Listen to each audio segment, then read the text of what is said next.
네, 이 시간 우리 말씀 제목 함께 읽어볼까요? 시작. 보혈의 능력. 아멘. 보혈의 능력. 아멘. 할렐루야. 제가 제 삶의 이야기를 잠깐 좀 하면서 말씀을 전할까 합니다. 여러분들 먹는 거 좋아하시죠? 저도 먹는 거 좋아합니다. 이제 먹는 것이 없다면 어떤 낙으로 살까 할 정도로 먹는 것을 좋아하는데, 제가 결혼해서 끄는 것이 있어요. 이제는 자발적으로 끄는 것보다는 타율에 가까울 정도로 압력이 있어서 끄는 것이 있다면 야식입니다. 특별히 야식 중에도 라면과 뭐 이런 면 종류의 음식을 이제 같이 사는 아내의 그 강한 권면에 의해서 끊게 됐습니다.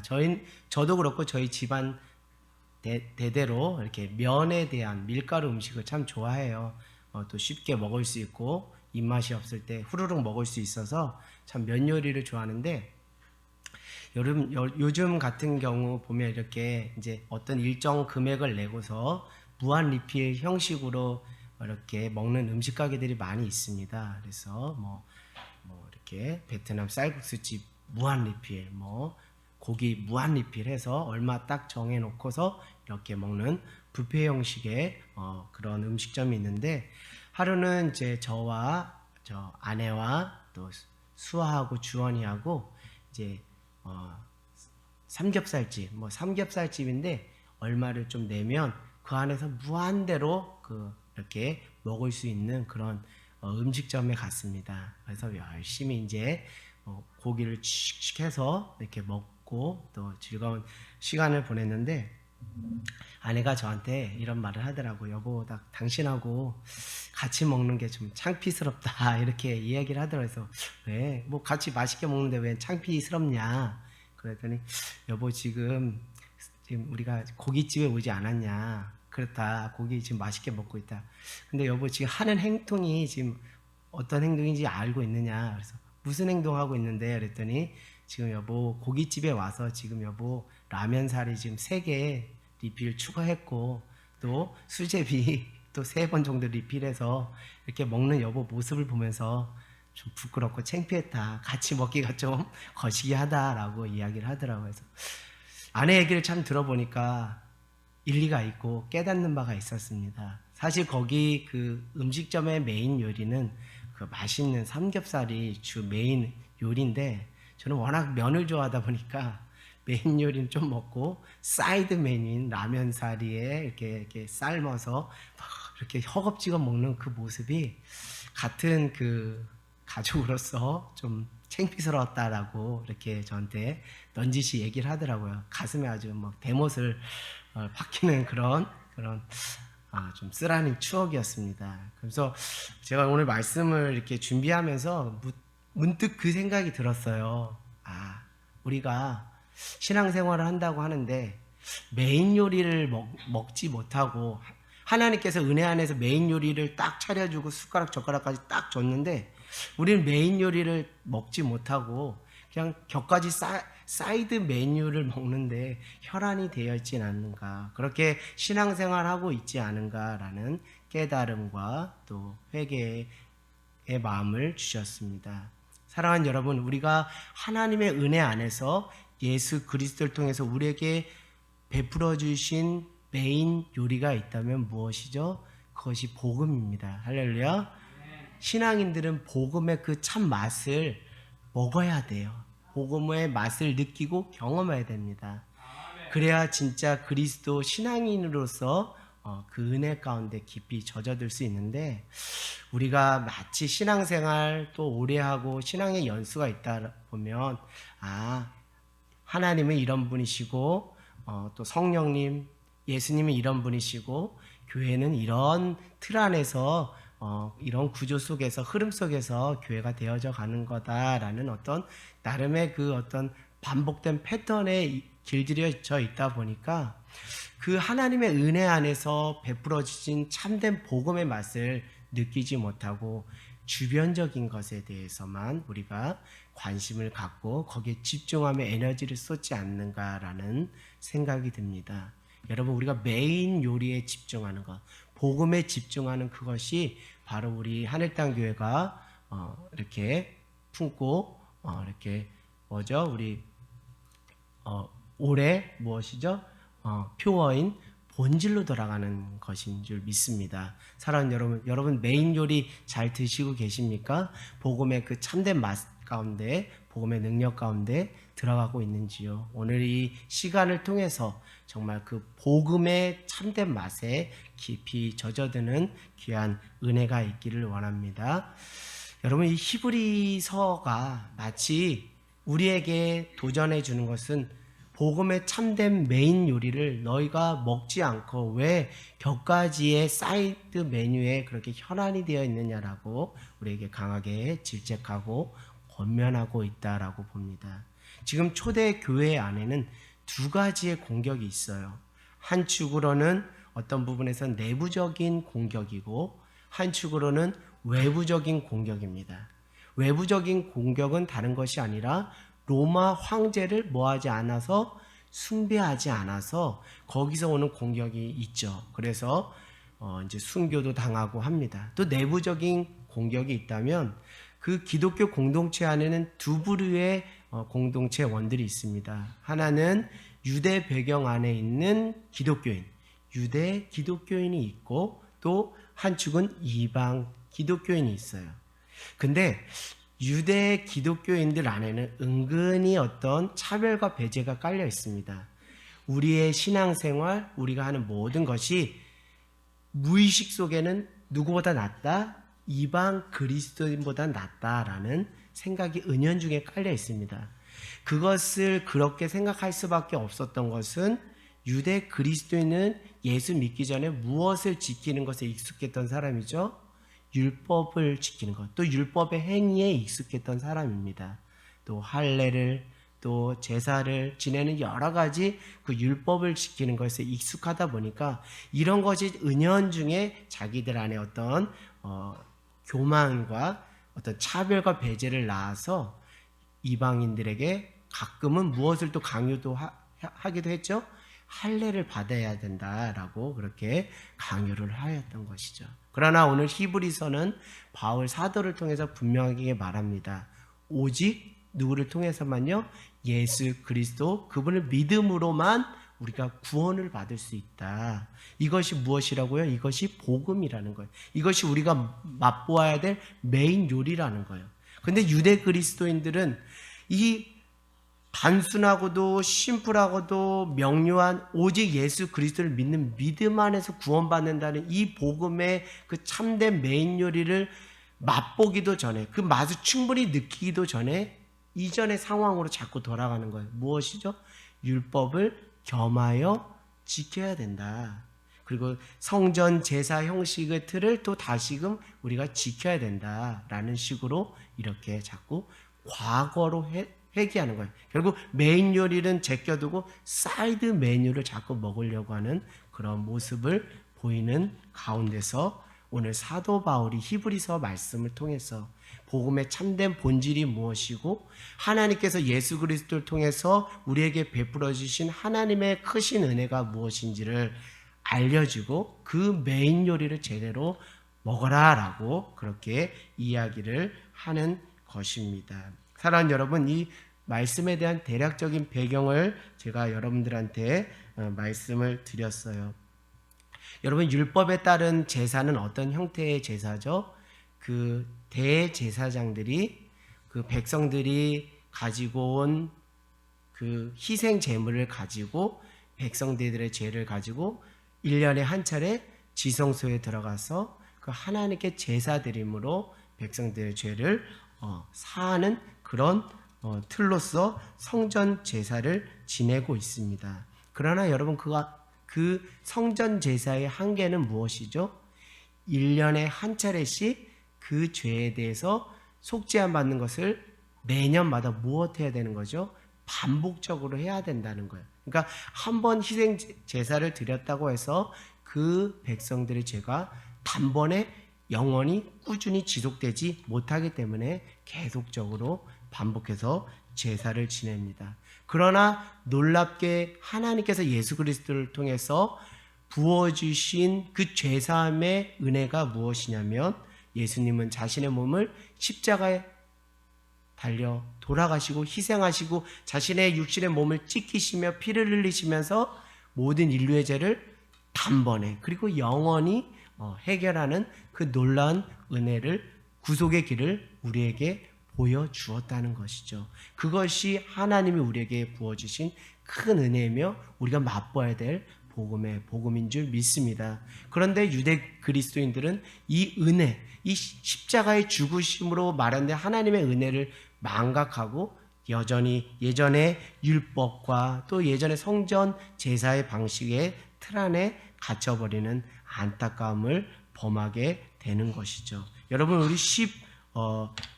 우리 한번 여기 말씀을 한번 들어볼까요? 19절 한번 읽어볼까요? 19절 시작. 그러므로 형제들아 우리가 예수의 피를 힘입어 성도에 들어갈 담력을 얻었나니. 아멘. 여러분, 대제사장이 지성소에 1년에 한 차례 들어갈 때는 그냥 편안한 마음으로 들어가는 것이 아닙니다. 하나님의 존전 앞에 선다는 것, 지성소라는 건 하나님의 임재를 상징하는 장소이기 때문에, 하나님이 거하는 장소이기 때문에 매우 두렵고 떨림 가운데서 대제사장이 그 지성소에 들어갑니다. 그런데 오늘 19절에는 우리가 어떤 은혜를 입었다고요? 예수님의 보혈의 피를 힘입어 성소에 들어갈 무엇을 얻었다고요? 담력을 얻었다. 용기를 얻었다는 거예요. 1년에 한 차례 대제사장들은 하나님의 존재 앞에 나가는 것이 두렵고 떨리는 그런 마음의 상태로 갔지만 예수 그리스도를 통해서 우리에게 베풀어진 하나님의 은혜는 그렇고 두렵고 떨리는 마음으로 하나님 존재 앞에 가는 것이 아니라 예수 보혈의 피로 내 죄를 깨끗이 씻김받고 구원받았다는 구원의 감격과 기쁨 안에서 이제는 대제사장을 통해서가 아니라 직접 누구에게요? 하나님께 나아갈 수 있게 되었다는 것이죠. 여러분, 복음서를 통해서 예수님께서 십자가의 그 구속의 사역을 완성하셨을 때 어떤 일이 일어났죠?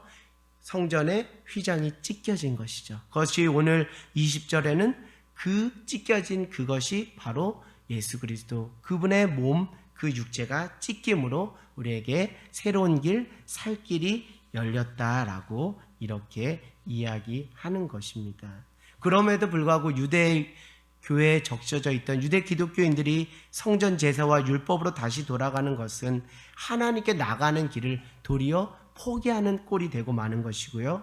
자신들을 위해 몸을 십자가에 찢기시면서 하나님께 나갈 길을 만들어주신 예수님의 십자가 사건을 헛된 사건으로, 예수님의 죽음을 헛된 죽음으로 만드는 꼴이 되는 것입니다.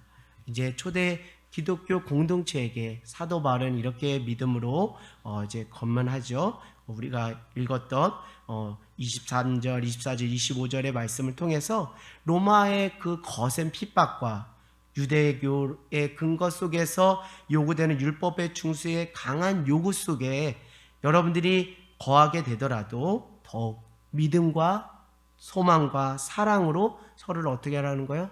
다독여주고 격려해주면서 모이기를 힘쓰자라고 그렇게 하는 것이죠. 결국 히브리서는 예수 그리스도께서 십자가에서 자신의 몸을 찢기시고 피 흘리시면서 하나님께 나갈 수 있는 길, 그것이 무엇이죠? 우리가 지금 예배 자리로 나가는 그 자리가, 우리에게 허락된 그 예배 자리가 얼마나 소중하고 얼마나 감격적인 예배의 자리인지를 우리로 하여금 뼈저리게 깨달을 수 있게 하기 위해서 오늘 이 말씀을 우리에게 하나님께서 주신다라고 생각합니다. 결국 우리의 삶의 자리에서 우리가 예배를 어떻게 바라보느냐, 예배를 진정 우선순위에 놓고 살아가는지를 하나님께서 점검하라고 우리에게 말씀하신다라고 생각합니다.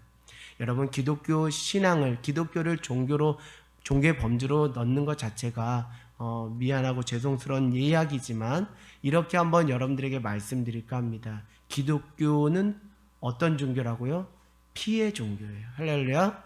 기독교는 피의 종교입니다. 예수의 보혈의 피 때문에 세워진 신앙 공동체가 바로 교회이고 기독교이라는 것이죠. 예수의 보혈의 피로 우리가 구원을 받은 것입니다. 기독교 신앙의 핵심은 무엇이죠?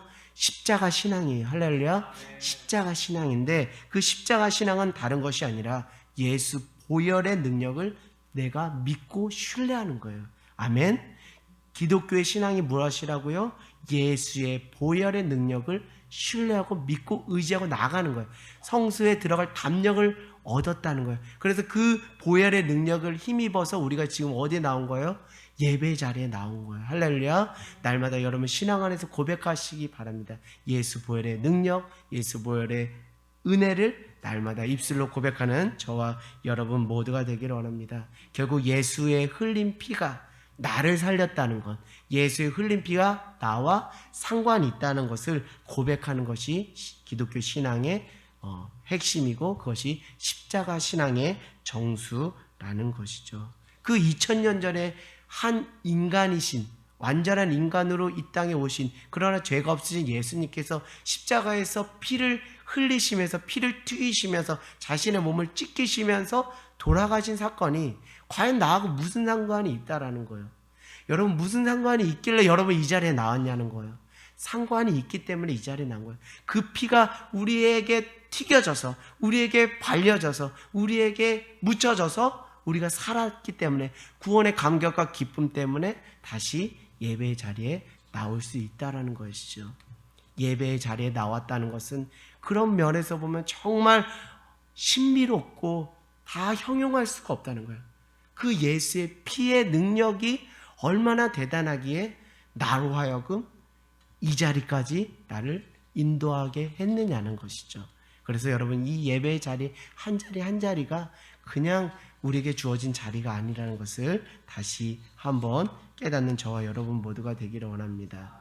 이제 오늘 말씀을 통해서 제가 만난 예수 보혈의 능력, 제가 만난 예수 보혈의 피에 대해서 몇 가지 말씀드릴까 합니다.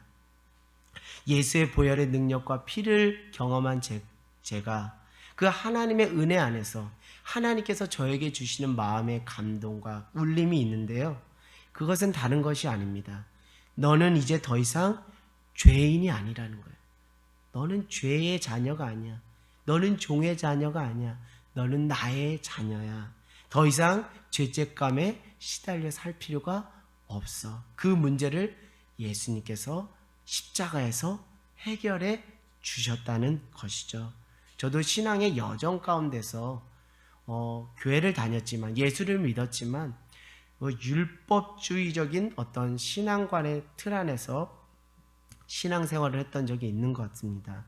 신앙생활을 마치 이렇게 생각을 했던 거예요.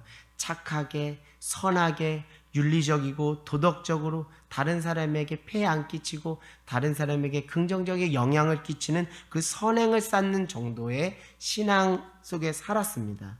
결국 율법의 한계의 틀을 넘어서지 못하는 그 신앙 가운데 있었던 것이죠.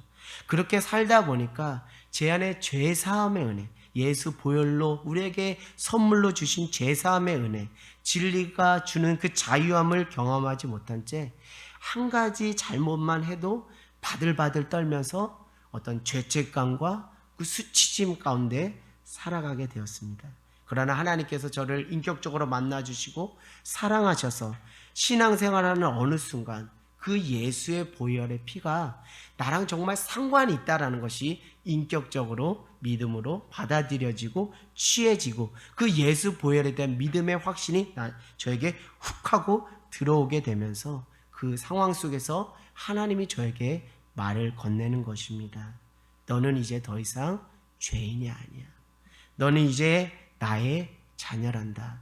너의 그 죄된 모습 그것을 위해서 나의 하나밖에 없는 독생자 예수 그리스도를 십자가에 내어주심으로 그 죄의 문제, 그 수치심과 죄책감의 문제를 이미 예수 보혈의 피로 해결한 받은 존재가 바로 너야 라고 이렇게 이야기하면서 너는 더 이상 종의 자녀가 아니야. 너는 나의 자녀야. 핏값으로 산 나의 사랑하는 아들이야 라고 그렇게 말씀해 주셨습니다. 그 하나님의 세밀한 따사로운 음성을 들으면서 이제 움츠렸던 신앙생활이 아니라 가슴을 쫙 펴고 땅을 바라보는 것이 아니라 하나님을 바라보고 세상을 바라보고 영혼을 바라볼 수 있는 신앙의 안목이 확장되는 그 은혜를 경험하게 되었습니다. 사랑하는 여러분, 예수 보혈이라는 것은 우리로 하여금 제3에서 오는 그 자유함을 만끽할 수 있는 놀라운 은혜가 있다라는 거예요. 본질상 현실적으로 우리가 연약하고 부족하지만 여전히 넘어지고 여전히 자빠지고 하지만 그러나 그 보혈의 능력이 우리 안에 덧입혀지고 그 보혈의 능력의 믿음이 우리 안에 강하게 취해질 때 우리는 그 연약한 부분에 대해서 수치심과 죄책감으로 빠지는 것이 아니라 도리어 더 하나님께 회개함으로 그 예수 보혈의 능력을 힘입어 다시 우리가 죄사함의 은혜를 또 거룩함을 회복하는 은혜로 다시 우리를 그렇게 걸어가게 한다는 것이죠. 오늘 예수 보혈의 피가 여러분을 자유케 할 줄 믿습니다. 예수 보혈의 피로 죄사함 받은 그 기쁨과 구원의 감격 속에 살아가는, 그래서 그 복된 복음의 소식을 다른 사람들에게 전하는 저와 여러분 모두가 되기를 원합니다.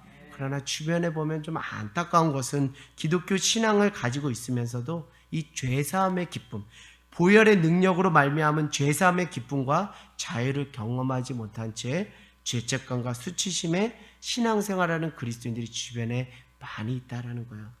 그 영혼들을 위해서 우리가 기도하며 그 복음의 복된 소식을 여러분의 삶의 간증과 경험을 녹여서 그들에게 한번 이렇게 간증해 주시는 것이 참 필요하겠다라는 생각이 듭니다. 그들이 아직 그 복음의 능력의 참된 맛을 느끼지 못했기 때문입니다. 오늘 성령님 깨닫게 하시고 경험케 하셔서 복음의 능력이 나로 하여금 얼마나 나를 자유와 기쁨과 평안함으로 인도하는지 그 영혼이 알 수 있도록 은혜 베풀어 달라고 기도하는 저와 여러분 모두가 되기를 원합니다.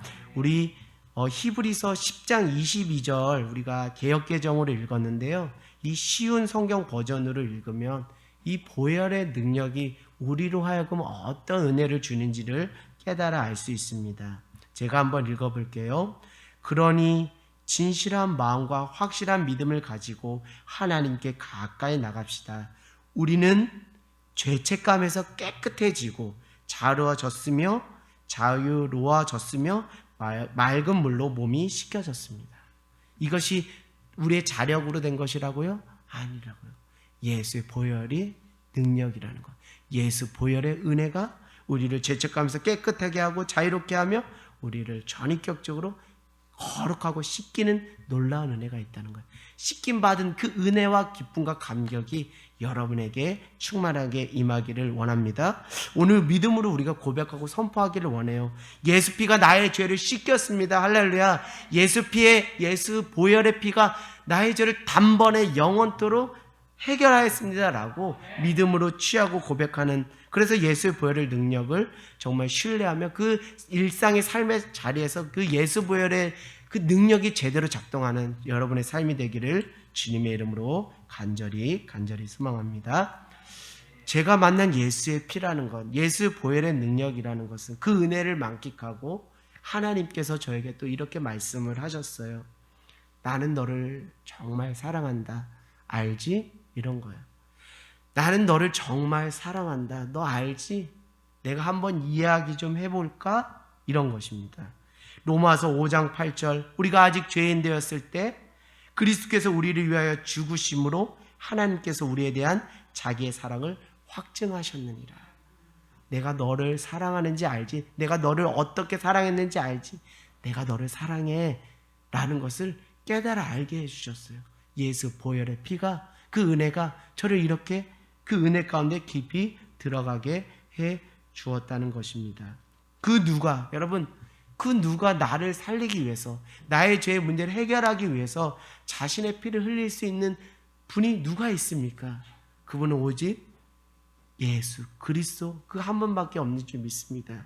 예수 보혈의 피로 저의 문제가 해결됐고, 예수 보혈의 피로 하나님께서는 그 피값으로 나를 자녀 삼으시고 나를 사랑하셔서 확증하셨다라고 로마서 5장 8절은 우리에게 말하고 있어요. 제가 최근에 만났던 아이의 이야기를 할까 합니다. 고3 아이입니다. 여학생이에요. 근데 이 아이는 신앙을 가지고 있어. 신앙생활을 하는 아이입니다.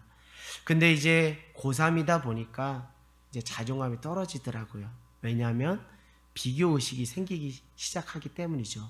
다른 친구는 좋은 대학에 원서를 접수하는데 나는 그렇지 못하니까 비교 속에서 자꾸 자신감이 자꾸 떨어지는 거예요. 특별히 이 학생은 자신의 성격에 대한 불만이 있는 거예요. 초등학교 때까지는 활발하게 아주 이렇게 살던 친구인데 중고등학교 되면서 나도 모르게 내성적이고 소심한 성격으로 이렇게 바뀌었다는 거예요.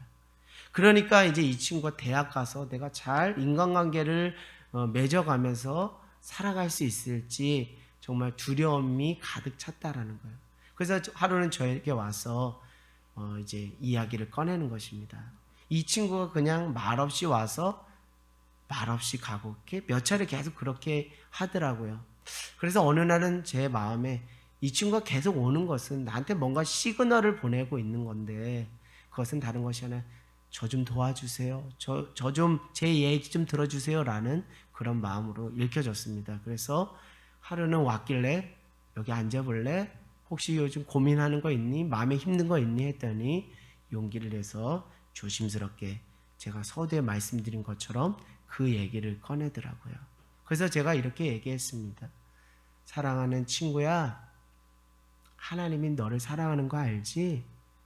이렇게 이야기를 했어요. 정적이 흘렀습니다. 그리고서 그 사랑의 의미가 무엇인지 실질적으로 풀어서 설명을 해주었어요. 사람마다 성격의 차이가 있단다. 어떤 사람은 밝은 성격을 가지고 있는 사람도 있고 어떤 사람은 좀 차분한 성격을 가지고 있는 사람이 있다. 하나님께서 다양하게 인간을 창조하셨어. 이 성격의 차이는 옳고 그름의 문제도 아니고 좋고 싫고의 문제도 아니야. 그냥 하나님께서 고유하게 그렇게 창조하신 거기 때문에 이것이 너에게 절대 문제가 되지 않아. 오히려 너의 그 차분한 성격이 너희가 전공하는 대학 그 전공과도 잘 맞아서 시너지를 낼 수 있어 라고 이야기하면서 하나님이 너를 사랑하는 거 알지? 또 재차 이야기를 했습니다.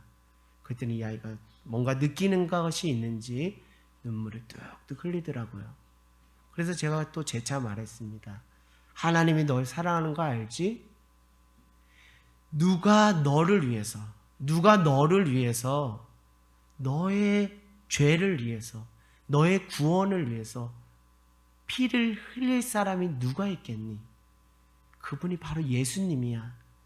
예수님의 피값으로 너를 하나님께서 자녀 삼아 주신 것을 보면 하나님께서 너를 사랑하는 것이 분명하단다 라고 다시 또 재차 이야기해 줬더니 이 친구가 눈물을 뚝뚝 흘리면서 이제 눈물을 닦고 마음에 평안을 찾고 얼굴을 환한 미소를 띠면서 다시 돌아가는 모습을 보았어요. 사랑하는 여러분, 예수 보혈을 보시기 바래요. 예수 보혈의 피를 보시기 바래요. 그걸 보면 여러분 어떤 게 느껴집니까? 누가 나의 인생을 향해서, 누가 나의 죄와 구원의 문제를 위해서 죄 없으신 예수님께서 피를 흘려주셨다는데 이것보다 더 큰 하나님의 사랑과 그 은혜가 어디 있겠냐는 거예요. 여러분, 예수의 보혈의 피를 볼 때마다 하나님은 나를 사랑하신다는 것이 전적으로 깨달아지고 경험되어집니다. 사랑하는 여러분 예수님의 피값으로 사진받은 귀한 복된 인생입니다. 하나님이 여러분을 사랑하셔요. 하나님이 여러분을 사랑하셔요.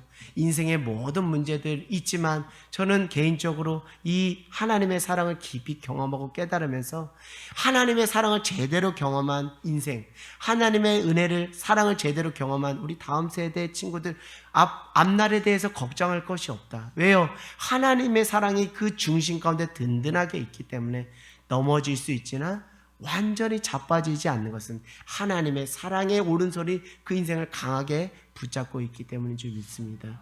사랑하는 여러분, 오늘 하나님이 여러분을 강력하게 사랑하신다는 것, 그 은혜가 여러분 안에 이미 허락되었다는 것, 여러분 믿음으로 취하시고 만끽하시고 누리시는 정말 메인 요리의 그 참맛을 느끼는 저와 여러분 모두가 되기를 원합니다.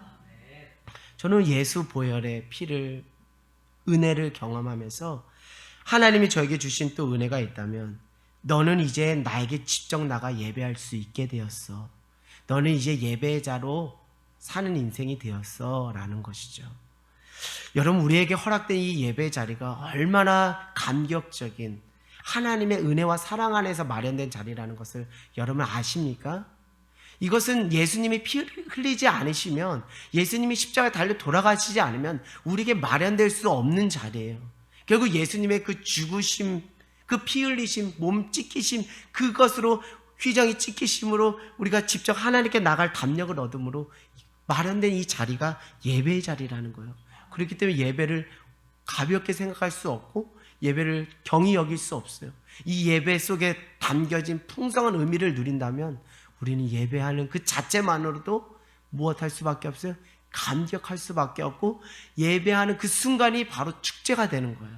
그렇기 때문에 하늘땅교회가 주일 축제 예배라고 하는 거예요. 할렐루야. 어떻게 내가 직접 하나님께 나갈 수 있어요? 죄만은 내가 어떻게 주님 앞에 직접 나갈 수가 있다는 거예요.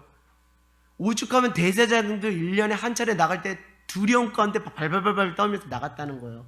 그런데 나는 지금 발발 떨지 않고 오히려 구원의 기쁨과 감사함 가운데, 축제 가운데 나갈 수 있는 것은 어떻게 가능하다는 거예요. 그것은 예수 보혈의 피 때문에 가능하다는 거예요. 그 피가 나를 이렇게 이 자리 가운데 인도했다는 거예요. 여러분, 감격적이지 않습니까? 그렇기 때문에 한 번 드려지는 예배가 정말 소중하고 정말 나에게는 값진 거예요. 우선순위로도 다 설명할 수 없는 그 영순위 그 자체죠. 그냥 예배가 그냥 나의 삶의 목적이죠. 할렐루야. 그래서 예배라는 것이 너무나 좋습니다. 예수님께서 자신의 몸을 찢기시고 피 흘리시면서 허락된 자리가 바로 예배의 자리, 예수님의 죽으심으로 완성하신 그 자리가 바로 예배의 자리라는 거예요. 그래서 우리는 이제 예수 보혈의 능력을 힘입어 하나님께 직접 나아가 예배할 수 있게 되었다는 것입니다. 할렐루야. 이게 얼마나 큰 은혜예요. 이게 은혜예요. 기쁜 소식이에요. 그러므로 형제들아, 우리가 예수의 피를 힘입어 성소에 들어갈 담력, 용기를 얻었나니 그 길은 우리를 위하여 휘장 가운데로 열어놓으신 새로운 살길, 구원의 길, 생명의 길이요, 휘장은 곧 예수님의 육체니라. 할렐루야. 저는 이 말씀을 준비하면서 정말 감격을 느낍니다. 제가 회개가 됐어요. 이렇게 감격적으로 은혜 가운데 마련된 이 예배 자리를 내가 너무 그 깊이와 넓이를 제대로 깊이 묵상하지 못하고 반복적인 습관과 패턴에 따라, 특별히 목회자일 경우는 좀 그런 우를 범하기가 쉽죠. 반복된 패턴에 어떤 그 역할이 주어지다 보니까 그런 우를 범할 수가 있어요. 그래서 제가 오늘 이 말씀을 준비하면서 내가 정말 예배에 한 번에 드려지는 예배에 대해서 너무 가볍게 생각했구나라는 회개를 드리게 되었습니다. 예배의 자리에 나왔다는 것은 이미 하나님 앞에 한 가지의 믿음을 여러분이 보여드렸다는 거예요. 드렸다는 것을 여러분 인식하면서 나오기를 바랍니다. 다른 것이 아니라 예수 보혈의 능력이 있습니다라는 것을 믿은 자만이 진정 하나님 앞에 예배할 수 있는 거예요. 왜요? 19절에 예수의 피를 힘입었고 예수의 보혈을 능력을 믿었기 때문에 성소에 들어갈 무엇을 얻었다는 거예요? 담력을 얻었다는 거예요. 그러니까 예배 나온다는 것 자체는 내가 예수 보혈의 능력에 대해서 믿음으로 취했기 때문에, 그것에 반응했기 때문에 이렇게 나올 수 있는 거예요. 여러분, 이제 예배에 나오는 그 자리가 어떤 의미인지 아시겠죠? 여러분이 이미 하나님 앞에 그 믿음을 인정받으신 거예요. 야, 우리 사랑하는 아무개, 사랑하는 딸, 사랑하는 아들 보니까 너 안에 예수 보혈의 피를 믿는구나. 예수 보혈의 능력을 신뢰하는구나. 예수 보혈과 예수의 피에 상반되게 살아가는구나. 그러니까 네가 예배의 자리에 나오지 하면서 하나님께서 기뻐하시겠다라는 생각이 듭니다. 그것은 예수 보혈을 믿기 때문에 우리가 예배에 나올 수 있는 것이죠. 사랑하는 여러분, 우리는 지금 어떤 일상의 삶을 살아가고 있죠? 코로나로 예배의 어려움 가운데 있는 어떤 조국 교회와 세계 수많은 교회와 선교지에 다시 한번 예수 보혈의 능력을 믿고 의지함으로 하나님께 나아가 예배하는 역사가 있기를 간절히 소망합니다. 할렐루야. 이 코로나 이 19 가운데 현실적으로는 두렵습니다. 힘들어요. 물리적으로 제약이 많아요. 그러나 이 물리적 제한과 현실적 제한을 뛰어넘을 수 있는 믿음은 바로 내가 예수 보혈의 능력을 믿으면 이것은 뛰어넘을 수 있는 거예요. 이것은 아무 문제가 되지 않아요. 왜? 예수 보혈의 능력을 힘입어 내가 하나님께 직접 나갈 수 있는 은혜를 내가 만끽하고 누리는 사람이기 때문에 그 은혜를 안다면 어떤 환경의 제약을 떠나서 나는 하나님 앞에 나아가는 것이 가장 기쁘고 복된 길이라 생각됩니다. 이 예수 보혈의 능력, 이 예수 보혈의 피에 대한 그 믿음의 신앙의 고백이 조국교회와 세계 열방에 있는 교회와 선교지 안에 회복되어 하나님 앞에 참되게 나가 예배하는 그 은혜가 있게 되기를 간절히 소망합니다. 이제 여러분 예수의 보혈을 믿는다면 주저할 필요가 전혀 없어요. 예수 보혈의 능력을 바라봄으로 예배의 자리에 나가는 저와 여러분 모두가 되기를 원합니다. 하나님 앞에 신령과 진정으로 예배드린다는 것, 오늘 우리가 찬양도 드렸죠. 하나님 앞에 신령과 진정으로 예배드린다는 것은 예수의 보혈의 능력이 있고 그것을 믿고 확신하고 감사하고 고백하는 그것이 하나님 앞에 이 코로나 상황 가운데서 우리가 드릴 수 있는 최고의 신령과 진정으로 예배드리는 그 예배의 참된 모습이 아닌가라는 생각을 해보게 됩니다. 여러분 이제부터 참 예배 드리십시다. 할렐루야. 우리에게 허락된 그 은혜의 자리, 예배의 자리를 소중히 여기며 예수 보혈의 그 기쁨과 감격 속에서 확신과 담대함 속에서 참되게 예배하는 저와 여러분 모두가 되기를 원합니다. 감사하며 하나님께 영광 돌리며 축제 예배를 드리기를 원해요. 그 어떤 두려움도 그 어떤 것도 예수 보혈의 능력을 이길 수가 없어요. 이길 수가 없습니다. 그렇기 때문에 오늘도 우리는, 오늘도 나는, 오늘도 여러분은 예배하는 것이죠. 할렐루야. 우리 예배자로 그렇게 살아가는 저와 여러분 모두가 되기를 원합니다. 이제 말씀을 마칠 거예요. 여러분 부스터샷, 어려운 말이죠. 부스터샷이라는 단어를 좀 들어보셨나요? 최근에 언론에서 많이 등장하는 용어입니다. 그것은 다른 것이 아니라 백신의 면역 효과를 강화하거나 효력을 연장하기 위해서 일정 시간 뒤에 추가로 접종하는 것을 말해요. 예를 들면 2차 접종으로 완료하신 분들이 더 면역과 효력을 연장시키기 위해서 3차 접종을 하는 것이죠. 실제적으로 미국이나 이스라엘 같은 경우는 부스터샷 3차 접종을 하는 것입니다. 샴페인을 이스라엘은 일찍 터뜨렸어요. 다 아시죠? 2차 접종을 완료했다고 코로나 해방을 선포했는데 델타 변형 바이러스가 침투하면서 다시 코로나가 재확산되면서 다시 부스터샷을 시행해서 그들이 제3차 접종을 하게 된 것이죠. 여러분, 저는 이 부스터샷, 이 세계의 모든 사람들이 코로나에 대응하는 모든 모습을 보면서 코로나의 백신의 효과성을 너무 크게 확신하며 자칫 긴장의 끈을 놓고 방심했던 것이 재확산의 원인이 되었다라는 생각을 하면서 코로나 백신을 접종했다고 안심할 단계가 아니라는 것을 세계에 있는 모든 사람을 통해서 알게 됐고요. 코로나 백신이 모든 문제를 해결해 주는 만병통치약이 아니라는 것이 전 세계 사람들을 통해서 이미 입증되었습니다.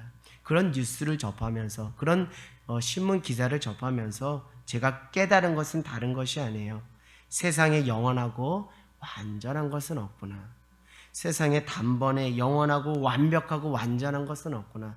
백신 2번 다 맞으면 이제 코로나로부터 해방을 선포하고 이제 일상이 회복될 것 같지만 또 다른 또 변형 코로나가 창궐함으로 또 부스터샷을 맞아야 되는 그런 안타까운 현실을 보면서 세상에 영원한 것, 또 완전한 것은 없구나라는 것을 깨닫게 됩니다.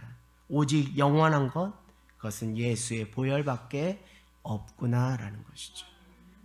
단번에 영원히 우리의 죄의 문제를 해결하시고 우리에게 살 길, 구원의 길을 여신 것, 그것은 예수의 보혈밖에 없구나. 예수의 보혈의 피밖에 없구나. 그 예수 보혈의 능력이 얼마나 놀라운지를 다시금 또 깨닫게 됩니다. 예수께서 십자가에 단번에 죽으시면서 흘리신 보혈의 피는 2000년 이후에 살아가는 우리 일상의 삶의 자리에서 여전히 유효하게 역사하시고 영향을 미쳐서 나로 하여금 영원토록 죽을 수밖에 없는 그 한 영혼을 예수 보혈, 예수 피가 다시 살리고 구원하고 살 길을 여는 구속의 능력이 있구나. 그것은 단번에 영원히 지속되는 영원한 것이구나. 그 보혈의 피가 얼마나 놀라운가라는 생각을 해보게 됩니다. 단번에 흘려진 예수의 피는 그 영향력이 온 인류 속에 영원히 지속되는 것이죠. 이것이 코로나 백신과 다른 예수 보혈의 능력의 위대함이라고 여러분들에게 말씀드릴까 합니다. 여러분, 이제 말씀 마칠게요. 사랑하는 여러분, 우리는 예수 보혈의 백신을 맞은 자예요. 할렐루야. 해방을 선포하셔도 됩니다. 죄와 사망으로부터 우리를 살리시기 위해서 하나님께서 마련하신 백신이 무엇이라고요? 예수 피라는 거예요. 할렐루야. 예수 보혈의 피, 예수 피를 맞은, 백신을 맞은 인생이 바로 우리라는 거예요. 그래서 우리는 죄와 사망에서 해방되었어요. 자유자가 되었어요. 놀라운 은혜 아닙니까? 그래서 세상의 백신은 영원할 수 없지만 우리가 위로와 소망을 얻을 것은 예수 보혈의 그 백신으로 나는 죄의 사망의 문제를 단번에 영원히 해결한 받은 그 은혜를 만끽하는 자구나라는 것을 깨닫는 저와 여러분 모두가 되기를 합니다. 그 피 때문에 나는 죽음에서 생명으로 옮겨갔잖아요. 예수의 피가 나를 살렸잖아요. 혹시 여러분 두려움 가운데 떨고 있습니까? 6월절 어린 양의 피를 문선주에 바른 집은 죽음에서 구원을 받았던 것처럼 6월절 어린 양 대신 예수님의 피를 바르는 자는 누구든지 구원을 얻는 줄 믿으시기를 간곡히 부탁드립니다. 우린 예수 보혈의 백신을 맞은 사람들이에요. 다시 내 삶의 자리에서 예수 보혈의 능력을 인격적으로 경험하는 저와 여러분 모두가 되기를 원합니다. 2차, 3차 맞을 필요가 없어요. 단번에 영원토록 지속되는 예수 보혈의 백신을 맞은 여러분, 위로와 소망을 얻으십시오. 할렐루야. 우리는 이제 세상 가운데 외쳐야 됩니다. 여러분, 영원한 생명의 피 예수 보혈의 백신을 좀 맞으세요. 할렐루야. 예수 보혈의 백신은 단번에 영원히 지속되어서 여러분의 죄와 사망의 문제를 해결하실 그 영원한 피 보혈의 능력을 의지하시며 예수 믿으세요라고 복음을 전할 아주 절호의 기회와 찬스가 바로 이때라는 것을 여러분 믿음으로 깨닫고 순종함으로 실천하는 저와 여러분 모두가 되기를 원합니다. 형제님, 자매님, 예수 보혈의 피가 여러분을 살려요. 예수 보혈의 피로 당신이 구원의 길을 허락받을 거예요. 그러니 예수 믿으세요라고 전도하기 참 좋은 기회, 절호의 기회의 찬스가 왔다라는 것이죠. 코로나 팬데믹 가운데 하나님께서 우리에게 요구하시는 믿음은 예수 보혈의 능력을 믿으라는 거예요. 예수 보혈의 능력을 믿으라는 거예요. 이미 우리에게 은혜 가운데 허락된 예수 보혈의 능력을 이제는 삶의 자리에서 제발 사용하라는 거예요. 쓰라는 거예요. 알지만 말고 이제 쓰라는 거예요. 그 능력을 사용하라는 거예요. 할렐루야. 사랑하는 여러분, 예수 보혈의 능력이 있습니다. 예수 보혈의 능력을 믿고 의지하는 저와 여러분 모두가 되기를 원합니다. 이제 23절, 24절, 25절에 서로 사랑으로 또 돌아보고 선행으로 격려하고 모이기를 힘쓰라고 했어요. 여러분, 이 실천적인 방법에 대해서 이제 말씀드리고 마치겠습니다. 여러분, 무엇으로 사랑하고 무엇으로 선행으로 격려하시겠습니까? 여러분, 우리의 모임 가운데 무엇을 고백하시겠습니까? 무엇으로 우리 서로 함께 모여서 예배하자고 하시겠냐는 거예요. 다른 것이 아니라 우리가 입술에서 이런 고백들이 공동체 안에 사랑의 언어로, 격려의 언어로, 선행의 언어로, 모이기를 격려하는 언어로 사용되기를 원합니다. 사랑하는 자매님, 사랑하는 형제님, 예수 보혈의 능력이 있어요. 이게 사랑의 언어, 이게 격려의 언어가 될 줄 믿습니다. 특별히 코로나 팬데믹 가운데 이 언어가 가장 하나님께서 우리에게 주신 아주 맞춤 멘트, 사랑과 선행의 격려의 언어라고 저는 믿어요. 하나님은 당신을 사랑하세요. 이 말을 좀 많이 해주셨으면 좋겠어요. 자신에게도, 가족 안에도, 주변 이웃에게도 하나님은 당신을 사랑하셔요. 당신은 하나님께서 예수의 피값으로 살리신 자예요. 이렇게 말해줬으면 좋겠어요. 서로 이런 말을 해주는 것이 오늘날 이 시대 가운데 사랑과 선행으로 격려하는 길이라고 저는 믿습니다. 우리의 모임 가운데 이런 믿음의 고백들이 충만하게 넘쳐나기를 주님의 이름으로 간절히 소망합니다.